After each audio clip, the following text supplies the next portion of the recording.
Então, está circulando aí um vídeo do Fernão Mesquita, recebi de duas pessoas já. O Fernão é filho do Rui Mesquita. Na divisão familiar que teve lá atrás, o Júlio Mesquita Neto ficou com a parte de redação do Estadão e o Rui com a parte de redação do Jornal da Tarde. Depois, com a morte do irmão, ele ficou um tempo também no Estadão. Eu trabalhei lá um período. O Rui era um conservador digno.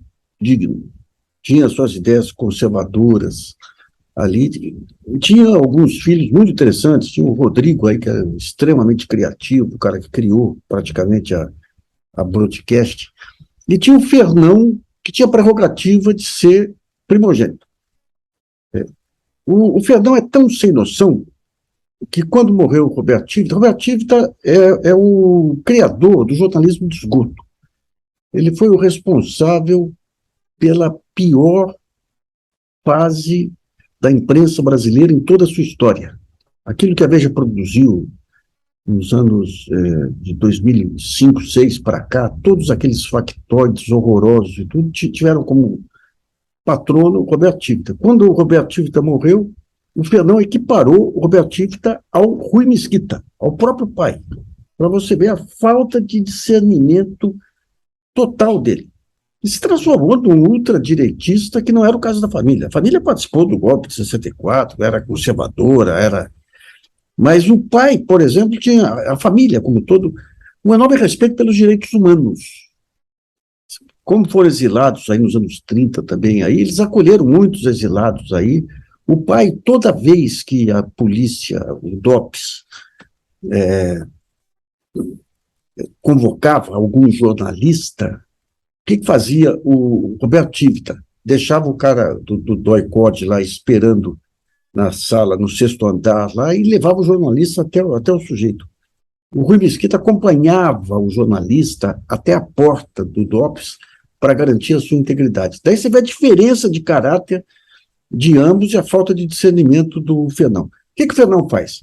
Ele pega um plano nacional de direitos humanos votado em 2006, 2009, decreto número 7.037, de 21 de dezembro de 2009, do Lula, e apresenta como se fosse o início do comunismo no Brasil. Uma coisa absurda. E cita coisas no ar, assim, sem dar um link.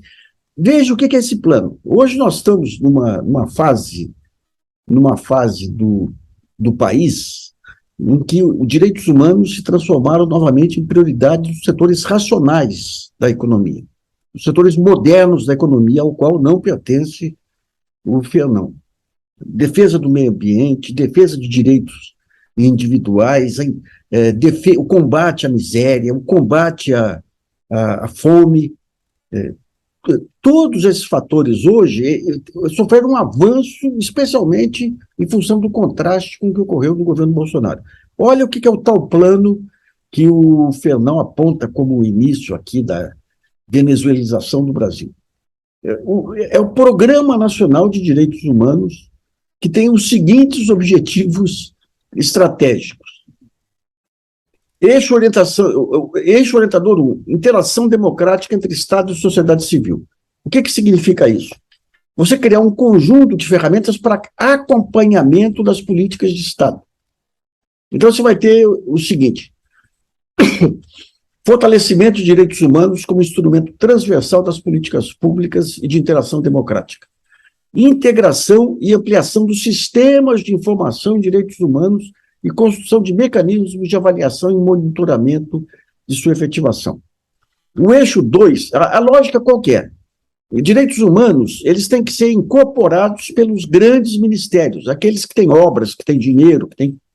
Tanto que o Lula, quando transforma várias secretarias em direitos humanos, as secretarias mantêm a mesma estrutura.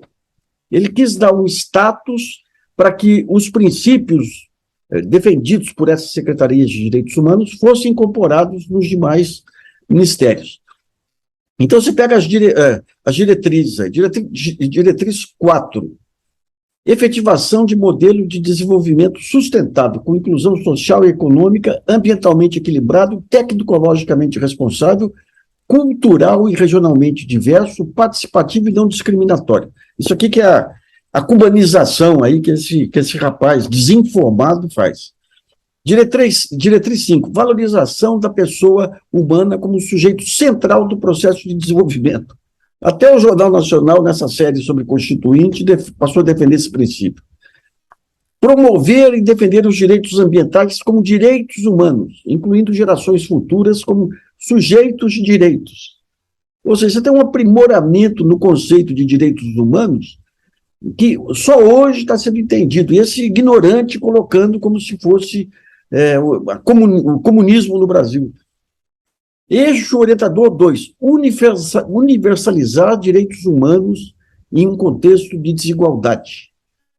Quais são as diretrizes? Garantia dos direitos humanos de forma universal, indivisível e interdependente, assegurando a cidadania plena.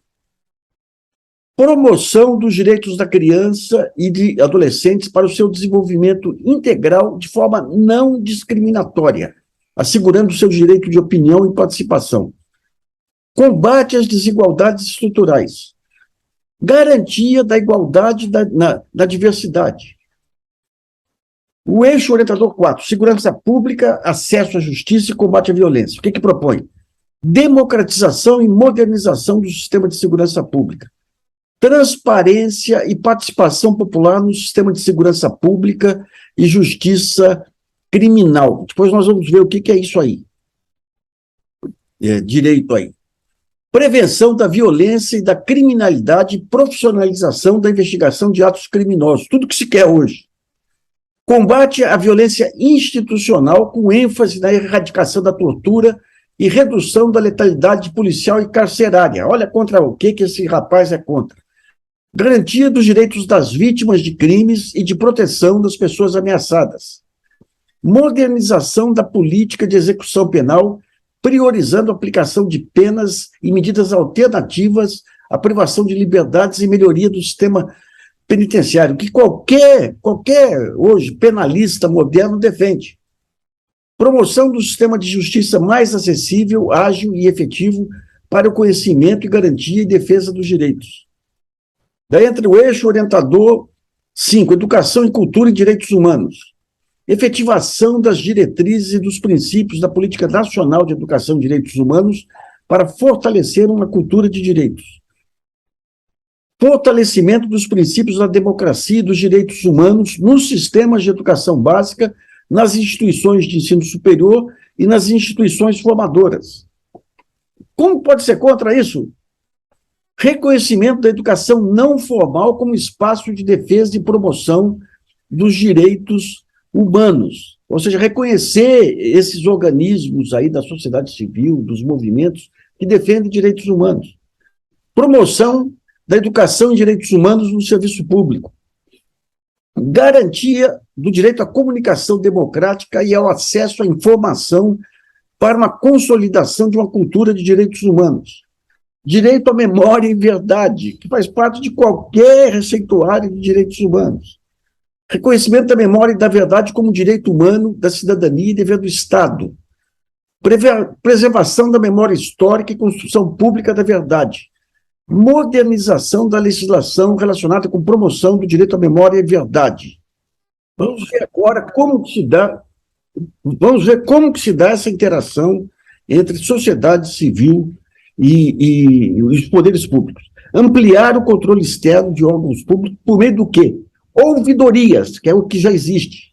Monitorar os compromissos internacionais assumidos pelo Estado brasileiro.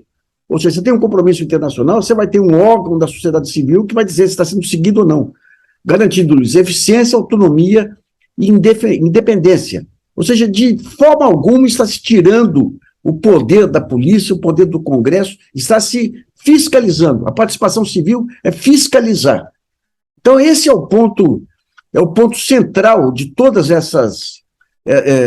essa política aí, que foi uma política inovadora, que acabou não sendo implementada.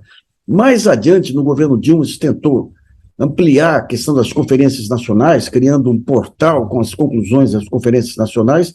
Veio essa história de que seria uma venezuelização. E o que acontece hoje?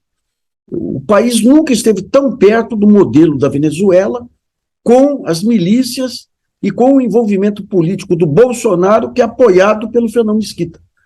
Então, cuidado com essa retórica em que o cara joga informações vagas sem trazer as informações objetivas aí.